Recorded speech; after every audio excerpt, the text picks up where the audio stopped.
Hello, everyone. Cody Fox. This is Cody here on Twitter.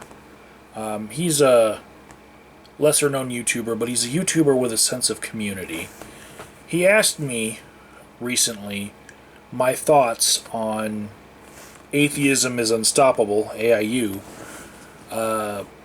openly wanting to dox people. People that disagree with him. And I had seen the video where Atheism is Unstoppable says that he has hacker friends and that he wants to dox someone and he's actively looking for their information. So, my response to that was I wish he had better reasons. And Cody thought, well, that's interesting. I've made videos about doxing in the past, and so I'm going to stay away from all of the things that I've said before, some of which have been mirrored recently, like Feminist Flow mirrored a video of mine, like 10 ways to get yourself doxed on YouTube, one of which is to hold up a cup from an organization you used to belong to. You know, that's information they can use to find you. Right? I have videos from my time spent in that political party, so that's no secret, really. But whatever. There's been a lot of the YouTubers in my feed that have been going at Atheism is Unstoppable for his doxing, such as Charming Man 93 and Kazoom and the Anti-Bright were talking about Naked Ape going out against the Amazing Atheist for even associating himself with Atheism is Unstoppable. Because guilt by association, right? No. I myself have made plenty of videos where I disagreed with the Amazing Atheist, but he made a charity recently that I gave money to. Does that mean that I now agree with everything he says? No. You know? It's okay to have friends that you disagree with. I've had a beer with Inventor Gorilla in a restaurant in Shoreline Village in Long Beach, California, and then spent the night at his house. Do I agree with everything he thinks? Fuck no. It's like a Ringling Brothers clown stuck his penis in Inventor Gorilla's ear and swirled it around. That guy... Ugh. Anyways, there's a lot of talk about doxing again. And then, before I could even say anything that I'm about to say in this video, Rith Randil, Federalist Films, Cardinal Virtues, however you knew him, Unseen Perfidy, his name is being bantied about as if it's something that he wasn't trying to hide for years and years. So Rob's last name, I just learned it today-ish, within the last 24 hours, and I've seen it so many places because apparently if you do something that bad, it's okay to dox in order to warn other people, like maybe people who might Google him for a job interview, for researching the people that they're hiring. I don't know. But since the last videos I did about doxing, I did a personal inventory of how much doxing I've done in the past and how much doxing has affected me personally. Now, besides freely giving away my docs to certain people on YouTube so that I could get packages, or they got my docs by the fact that I donated to their charities and they're like, I don't like this guy, so I'm just going to give out his docs to other people. Besides the mail that I've gotten from that, there's also people who have actively searched out my docs and gotten the wrong docs in some cases. So I got a whole bunch of weird letters from Aldous Valor, which, if he comes back to YouTube, I promise to show you all what he sent me. One of which had a bunch of shards of broken glass in it that he, I guess, wanted me to put together like a puzzle to figure out what they said, because before he broke the glass, he wrote something on it. I could tell. Yeah, it was like the Joker, And I know I've made a video sometime in the past about there was a face that like he drew me, and then I had to like pull the jaw open, and there was like a message on the tongue. It's anyways. Besides that shit, I have quite the library now of Peter Popoff mailings. And if you don't know who Peter Popoff is, it's the guy who claimed to have magic powers from Christ that the amazing Aunt Randy debunked by catching the radio signals around the arena, and he could show how the earpieces were feeding information to Peter Popoff as people were coming up on the stage. He would have information on them to talk about them as if he was psychic. That's the guy. He still is on a tour, slaying people in the spirit and doing all the faith healer tricks that faith healers do on stage. And he sends me requests for money all the time.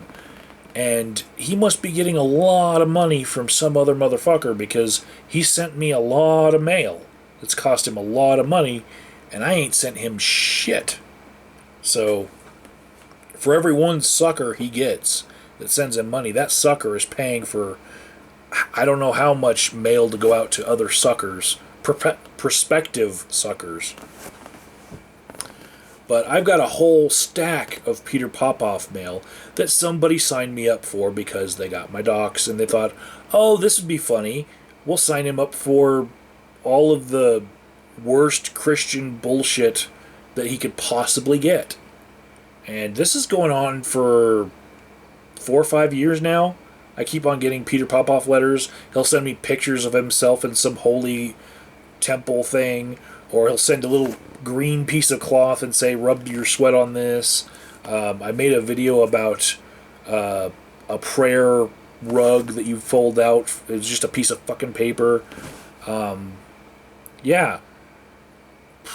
I could probably make an hour-long video just on Peter Popoff mailings. This guy sends a lot of weird shit, like, wipe your sweat and then put this back in the envelope and send me $5 and then you're going to magically get $500. But I've had other things, like, this is from Church of God International, and I don't know if I even want to play these, but this is the soul mortal or immortal? And let's see, what happens when you die? Because somebody just thought that I needed to watch these videos. They ordered them for me and sent them to my house. Didn't say who it was. They didn't include a note. Then this I got a little chuckle out of. This giant NIV Bible, right? And the name of it is The Story Going Deeper. And I have a dirty mind, so Going Deeper as the title to a special Bible is it's just what is like a cross between the Bible and the Kama Sutra. So thank you, whoever likes to send me Bibles. It's not like I don't have enough, but whatever. So then I get these travel brochures to different parts of the country Somebody thinks I should go to Arkansas and Delaware County, Pennsylvania. Let's see. Kentucky Lake in Gilbertsville, Kentucky. And this one's for Visit St. Paul. Yeah, all these travel guides, visitors brochures, and I don't know what the message is. Am I supposed to need to get out and film things on the road again? I've been on plenty of road trips that I filmed and put on this channel, but apparently somebody thinks that I need to travel more. So, on to the more insidious shit that's been sent my way. I made a video a year ago, I guess, now, some time ago, and it was about how I traced back by asking who ordered something for me, what was the email address that was used to submit some requests for insurance quotes, and I was getting these phone calls, and then I took that email address and looked at the Google Plus account that it was associated with, and it was leaving one good review for Laughing Witch's business. And so that's how I figured out that it was Laughing Witch that was using her sock accounts to use the docs that she got from probably her associations with Willard Apes and Jenny McDermott to just send minor harassing things my way. There was a time where I had some things ordered at Home Depot, like people wanted to come to the house that I used to live in and do some cabinetry appraisals. And that's just wasting the time of some hardworking people in Home Depot. That's not really wasting my time. All I have to do is say no. But you've got the hopes up of these people, you know, like they've got a sales lead. And I'd say the most horrible thing that's happened that since somebody found some of my old docs by probably using a private investigator. I know there was a bunch of private investigators being used back and forth a while back between some YouTubers. But some old realty dealings were brought up in posts about houses that I'm not associated with anymore. And so that's how some of my old docs got out. And somebody decided to send to a house where one of my family members lives someone who wanted to take DNA samples of children for some program where if your children are lost, they can match DNA to your children, I guess. So that's kind of creepy, you know, to have people come up to your house, you know, or to a house of a family member of yours, and they want to take biological samples of the kids. And apparently people think that I'm more prolific than I actually am because I don't have any kids. And they think I have like 4. But whatever. Those are the worst things that have happened to me, I guess.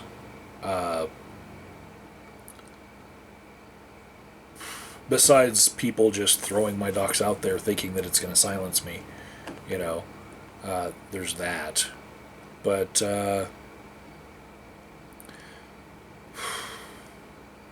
mostly just mischief and mostly harmless.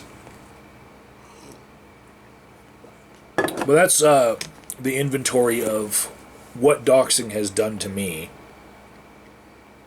Recently, I posted something on Twitter, and it was a note that I wrote on my cell phone, and it was, people AOD may have doxed on YouTube.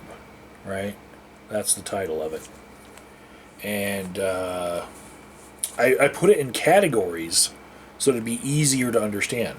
And the first category was, I'm pretty sure that I've doxed these people, but there was no drama involved.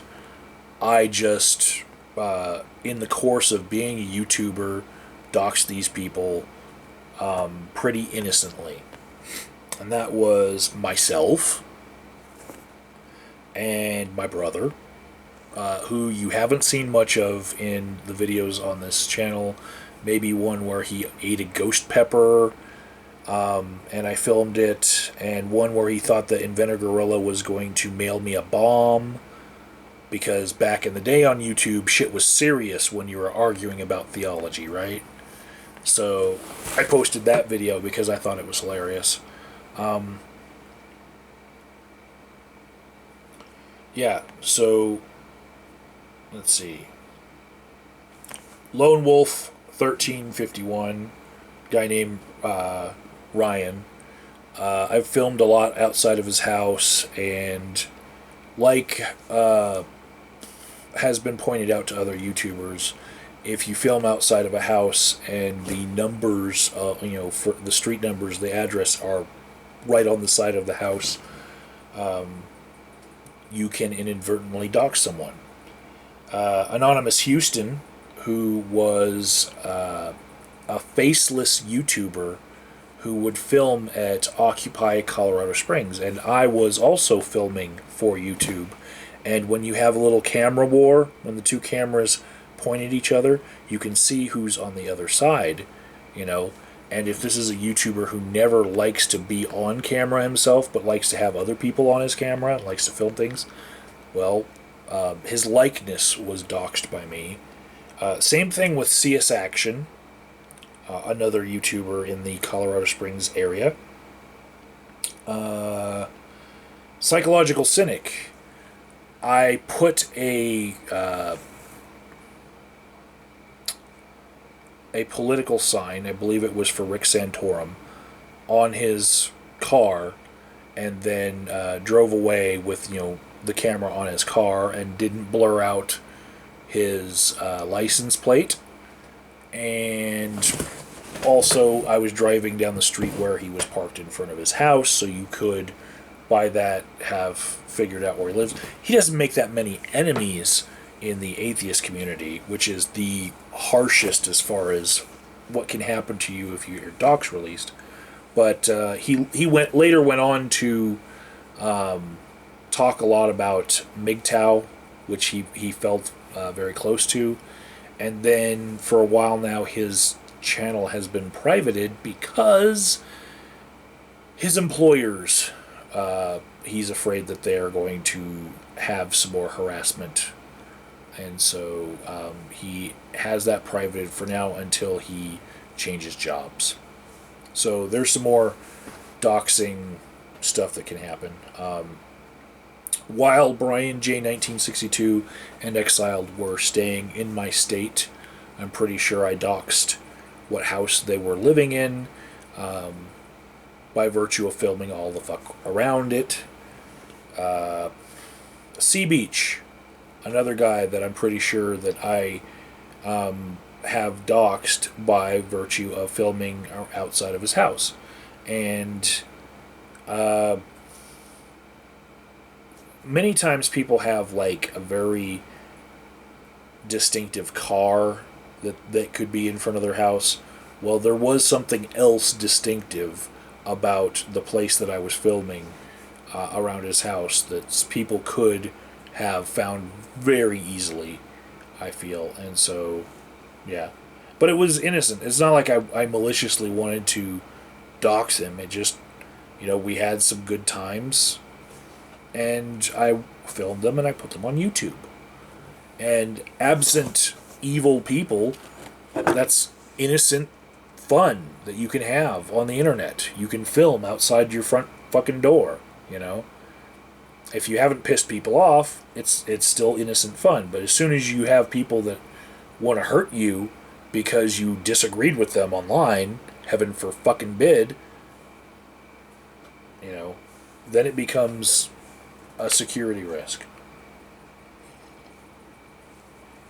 So, with drama and no excuse was the next category I had here. And sorry, I also filmed around Aldous Valor's house, old house, and I suppose I was also doxing Crazy to the Core as well. But the next category, with drama and no excuse. This is the one where I did it maliciously, I did it vindictively, and I also I was doing it. I guess my excuse could have been to warn other people of the danger of this guy, but it was Ashes the Raven. I've said his real name on my channel many, many, many, many times. Many people have, because he takes the same scams and reuses them, and if he runs out of people to scam, he will move to another town and do the same thing. But the reason why I was fervently doxing this particular person was in retaliation for him posting horrible things on the Facebook page of the business that I owned at the time. And so that's another thing that can happen when your docs are out there. If people know where you work, they can leave horrible things on social media about it. A la Laughing Witch. So,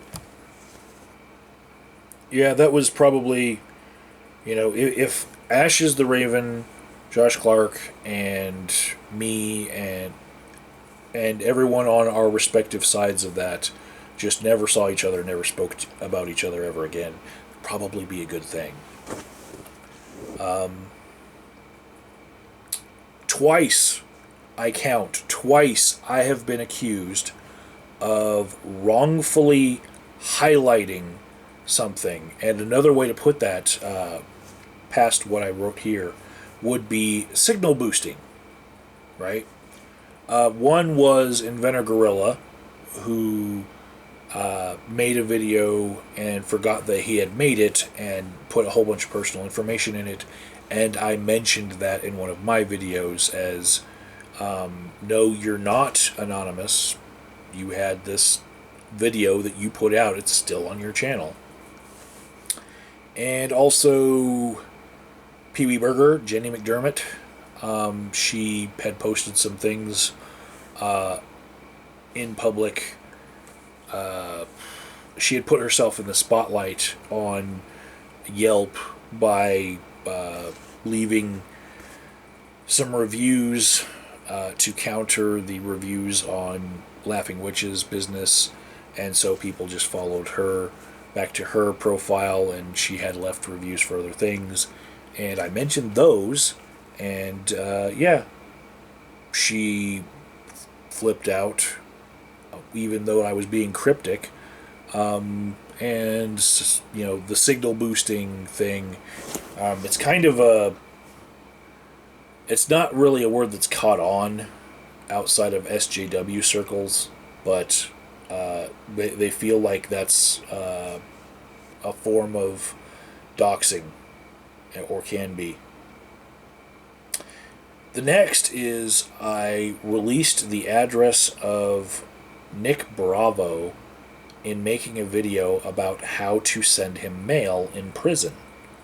And although this was publicly available information, I'm pretty sure that I signal boosted it with no way of knowing whether he wanted me to, because he was in prison.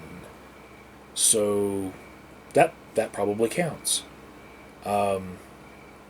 Also, another instance of Pee Wee Burger. With dramatic pretense, I said, if you don't admit that you lied about what was in this chat log, I will release the whole chat log. You got a month. And I knew that her personal information was probably in that chat log. But she had said that she knew what was in the chat log and said that I had said things that I didn't. I said, well, if you genuinely hacked Justin Templar's YouTube account, his Facebook account, and you know what's in there, and you're saying this happened, and it didn't. Well, I'm going to just release the entire thing uncut, so that people can see exactly what was in there, and prove you to be a liar, unless you retract your claim. And she didn't, and so I just posted the whole thing. And of course, the whole month there was no outrage over, my ultimatum. It was like they were like, "Oh my goodness, he's gonna dox, and then we're gonna have the moral high ground, right?" And then once I put it out, they flag it down and accuse me of doxing and everything. I'm like, you had a whole fucking month to retract it. Retract what you said. I had to fucking clear my name, so I did it. So there was a bit of a dramatic pretense to that, but that's... I felt like I was in the right in that I gave fair warning of over a month. And I would say at that time, maybe 10% of people disagreed with me and sided with her. If I'm to go by the comments that were on my video. But I feel like a couple of people probably distanced themselves from me after that. That's a thing. Whatever. And then the last one was, without giving away any of Willard Apes docs, I taught everyone how to get them, or anyone else's. I just used him as an example in that, and that was a video that got plenty of airplay here on YouTube. Lastly, I want to talk about a conversation that I had with Charming Man 93 on Twitter. And basically, I was feeling like Charming Man having trolls come disagreeing with him, having people unsubscribe from him for his stance about atheism is united, being a doxer. I felt like I had experienced that myself, where there's a larger YouTuber, they've obviously done something wrong, right? And the more that you yell about it, the more people think, oh, well, you're just name dropping them, you're just faking your outrage. You don't really have this outrage, and you're just doing it for the views, right? And I experienced this when I brought out different instances of Jaclyn Glenn's plagiarism. Every time I talk about it, it seems more people are like, man, that's old news. You keep on harping on this and it's getting boring. Why don't you change the topic? You're just fucking name dropping for attention. And it's a weird sort of backlash, because I feel that I was in the right for saying that plagiarism is bad, and that when people continue to do it, even after they're caught, it's horrible. And to that point, yes, there are still videos up on Jaclyn Glenn's channel that have been proven to be plagiarism, and that's been out for a year now, and she hasn't taken them down. She hasn't credited anyone. So, but am I going to win hearts by harping on about it still? No. And I feel the same way. This is not going to be good for Naked Ape or Charming Man, in that they're going up against what I'm now describing as YouTubers who are too big to fail. What I mean by that is, it doesn't matter what bad things they do, they're still going to have a channel, and they're still going to have an audience that doesn't care Some notable examples of people who have done bad things and still haven't lost all of their channel. One being Jaclyn Glenn's plagiarism, but another would be, say, the amazing atheist sticking a banana up his ass. Everyone knows he did it, right? But did that affect his channel growth at all? No. Did people leave in droves? No. Just because there was a weird sex tape going around? No. Keemstar from Drama Alert recently was roasted by Leafy is Here and all sorts of people. And is Keemstar gone? No. They got video of him calling another person in the gaming community a nigger and, like, making horrible, horrible jokes to that end. And, yeah, he simply said that was me in the past and I'm a changed person. You can't bring up footage from 5 years ago and say that that's still me. And his Drama Alert channel, you know, it was losing subscribers for a while Ty Blue was sitting in there. But, yeah, it will rebound, and there's no killing a channel that size. It shouldn't really even be a realistic goal in your head. If you think that it's realistic that you're going to expose a very large YouTuber and they're going to lose all their audience because of that one little thing that you pointed out about them, it's just not going to happen. You know, in a perfect world where I had a magic wand, I would make sure that, poof, Jaclyn Glenn's plagiarism would affect her just like it would in any other medium, and she wouldn't be able to make money in this medium anymore. Unfortunately, YouTube doesn't work that way, and there's nothing that you can do to a YouTuber once they get to a certain size to affect their channel's growth at all. Once the algorithm takes hold and starts promoting them on the sidebar, no matter what comes out about them, there's nothing you can do, you know?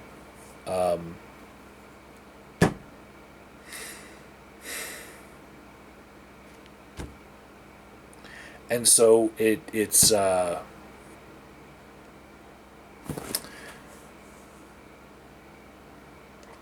there becomes a point where you realize that it's not advantageous to you as a smaller YouTuber to try to attack these larger YouTubers. The only one who has anything to lose is you, if you're a smaller YouTuber. Their channels will rebound no matter what you say about them, no matter what you prove is true about them. Their channels will rebound. And they will sick their minions, their trolls on you. And perhaps it might even be healthier anyway if you put out better content than just exposing other YouTubers. You know, try something that will grow your channel without being a part of a community that you obviously disagree with. So, band together with some YouTubers that are like-minded in the principles of don't dox people frivolously. Like, oh, I disagree with that person, so I'm going to dox them. I'm like, wow. At least when I did it intentionally, I had better fucking reasons. You know, my level of hatred was way fucking bigger, or I had some maybe convoluted reason, you know, where it's not just, oh, that person disagreed with me. I think we can come together as a community and say, you know, I don't want to see anyone shoot anyone to death unless they're defending themselves. And I don't want to see anyone doxing anyone unless they have, you know, a significant reason to do so. Like preventing fraud because the person's a known fraudster. Or that person doxed you and you're you're in a nuclear war on YouTube, you know. But simply doing it to just the people that disagree with you, that's a very low bar, you know. And right now, there's a lot of people who disagree with AIU on that, and maybe they all have targets.